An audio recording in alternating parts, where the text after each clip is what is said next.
So what's up mga Lods, this is Master Renz and welcome back to my channel. So sa video ito, manonood tayo kay Goosebumps Top 5 na ang pamagat ay ang takot ng mga magulang dahil minumulto ang anak nila. No, kawawa naman yung anak nila, minumulto. So panoorin natin to, mga nakakatakot to kay Goosebumps Top 5. So make sure magsusubscribe kayo sa channel nito and shoutout sa mga subscribers ko dyan. Thank you so much sa inyong suporta. So without further ado, let's go sa go.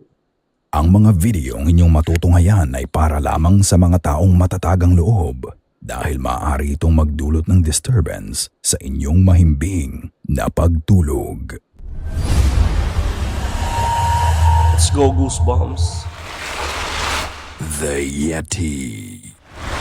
Yeti. In the middle of nowhere, this lady had a terrifying encounter. Si Julie ay madalas mag-share ng kanyang mga lighthearted posts sa TikTok at ang page niya ay walang kinalaman about paranormal o supernatural.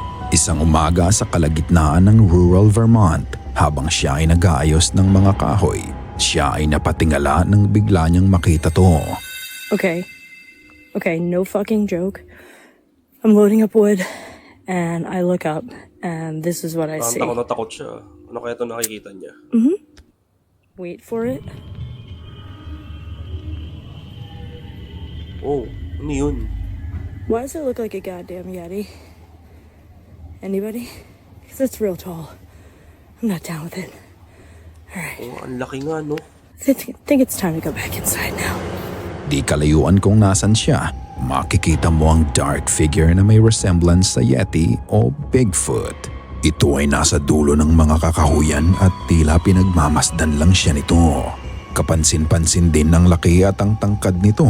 Although strange ang mga pangyayari, maraming skeptic dahil hindi man lang gumalaw ang figure na to.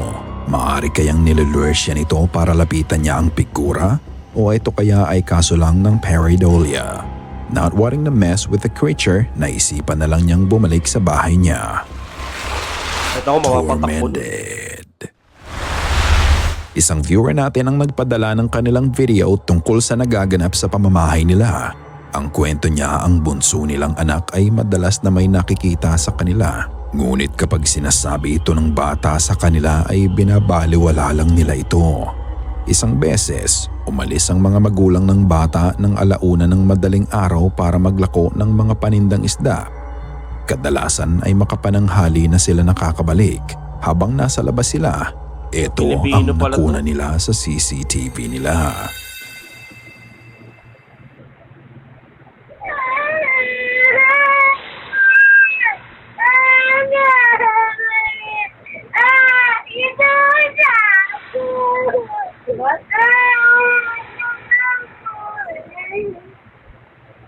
Nakakatakot naman to. Natutulog lang ang mga anak nila nang bigla na lang magising ang bunso nila. Takot nitong sinabi na nakita ko siya. At pagkatapos nun ay isang linya ng ilaw ang makikita mong tumagos sa pader ng kwarto nila. Skeptic pa din ang mga magulang ng bata dito. Ngunit matapos ang ilang buwan, muli silang may na-capture sa camera. 3:00 uli ng madaling araw, nakaalis na uli ang mga magulang ng bata. Nagising na din ng isang anak nila kaya naghugas na lang siya ng mga pinagkainan nila nung kinagabihan. At habang chinecheck ng magulang ang kanilang CCTV, eto ang nakita niya. Ano kaya nakita?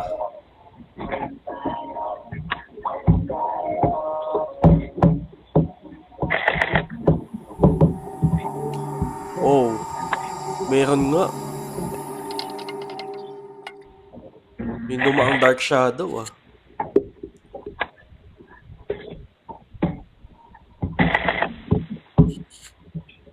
So walang kamalay-malay si ate oh.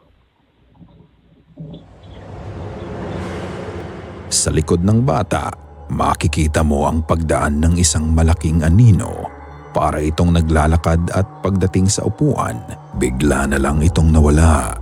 At pagkatapos nun ay sinundan pa ito ng orb. Hindi makapaniwala ang mga magulang sa nakita nila kaya inulit nila ang paggalaw sa camera. Pero sa pagkakataong ito, Hindi na nagpakita ang anino pero makikita mo ang paglabas ng dalawang orb at pumunta din ito sa upuan kung saan naglaho ang anino. Coincidence lang ba ang nangyari o hindi kaya ay glitch lang ito sa camera nila? Ang anino at orbs na nakita sa video kaya ay ang parehong nagpapakita sa bunsong anak nila? Kung may paliwanag kayo dito ay komento nyo lang sa baba para mabigyan ng linaw ang nangyayari sa pamilya ng sender. Pag gaganto, lipat bahay na. It's coming for you. Si Tad Gavin, isang car enthusiast. Ang kadalasan ng kanyang mga content ay tungkol sa kanyang kotse. Maganda ng mga kotse, oh. Ganito yung mga collection, oh. Maganda, oh.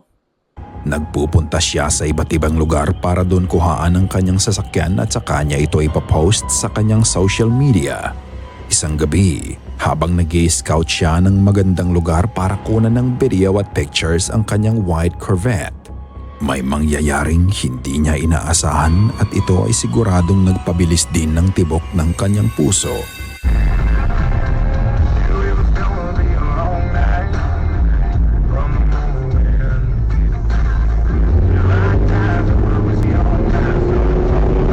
May tatawid. Naparot siya. What the freak was that? Oh my God! May Medyo nakita madilim siya? ang kanyang kuha at mahirap din talagang makita ang cloaked figure na sinasabi niya. Pero sa video, ang sabi niya may napansin siyang cloaked dark figure ang lumapit sa kanya na nagmula sa gilid ng daan. Mabuti na lang at may camera din siya sa loob ng kotse niya. At ito ang anggulo ng video bago niya iharurot ang kanyang sasakyan. Oh, ito yung ibang angulo, ah. Uy, meron nga. Uy, Sa kakatakot anggulo na ah. to, makikita mo ang dark cloaked figure. Itim na itim lang ito at tanging outline lang nito ang makikita mo. Ang sabi pa niya matapos niyang malagpasan to ay nakatitig lang ito sa kanya. Did he capture a ghost nung gabi na yun o may tao lang na may masamang intensyon ang nahagip sa camera niya? Dahil sa video niya, marami ding nag-share ng mga naging karanasan nila sa daan lalo na sa madaling araw. May mga nagsasabi pa nga na hindi daw tao yun kung hindi isang evil entity. Naniniwala ba kayo dito? Ikaw na ang magpasya. Katakot yun, oh. Matigan na siya. Silenced. Ang videong mapapanood ninyo ay nanggaling kay Rachel Rose. She just usually share her daily life sa kanyang account at isang gabi. Gumagawa siya ng kanyang content. Matapos niyang gawin ng kanyang video, nagulat na lang siya nang i-edit niya ito. Panoorin ang nangyari. Gonna eat some breakfast and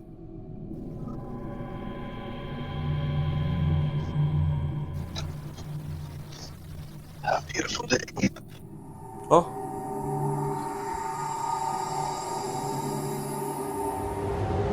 Habang nag-edit na daw siya, ang parting ito sa video niya ay bigla na lang nag-cut out ang boses niya. Wala naman daw siyang natanggap na tawag o kahit ano habang nag-film siya. Ang nakakapagtaka, bukod sa na-cut out ang boses niya ay may ibang boses din ng lalaki ang maririnig. At mas creepy pa ay ang mga salitang sinabi nito. Beautiful day. Beautiful day. Ang sabi nito, "Hi, beautiful thing." Hindi nga niya maipaliwanag kung paano nangyari to at hindi niya alam kung kaninong boses ang narinig niya. At di naman ang komento ng mga tao. Ang sabi naman ng iba ay na-hack ang cellphone niya samantalang ang iba naman ay naniniwala na may espiritong sinusubukan na Baka naglalag lang makipag-communicate yung sa kanya. editing niya. Regardless kung hacker o espiritu ang may kagagawan sa nangyari, both are equally terrifying. Baka lag Ang lang tanong, is she being watched by someone or something? Water pump. water pump. Panoorin ang kakaibang nangyari habang nagla-livestream ang isang lalaki at tignan kung may explanation kayo sa naganap. Pilipino to. Oh, Nagana na po ng bumba bisa ko'y tao. ah, Na, hadlok na lang tani. Nagi nagbumba. paano nangyari yun? Na, patay. Yawa. Sa parteng ito ng live stream niya, makikita mo ang poso na kusa na lang bumobomba ng mag-isa ngunit wala namang tao doon. Dahan-dahan ang pagbaba ng tubo o hawakan ito at sa huli ay nahulog pa nga ang Baka lang siguro may problema sa poso. Hindi kaya? tubo dahil bumaba na ito ng sobra. Sa takot ng nagla-live stream ay napatakbo na lang siya. Ngunit sa pagtataka niya at ng mga kasama niya ay muli nilang ibinalik ang tubo sa hawakan ng poso at naulit na naman ang parehas na pangyayari. Tawa ba noon? Baka yung poso lang may ano. Ano? Hadlok mo buta na na ah. No. Lah, awat siya. Ali ba ali? No.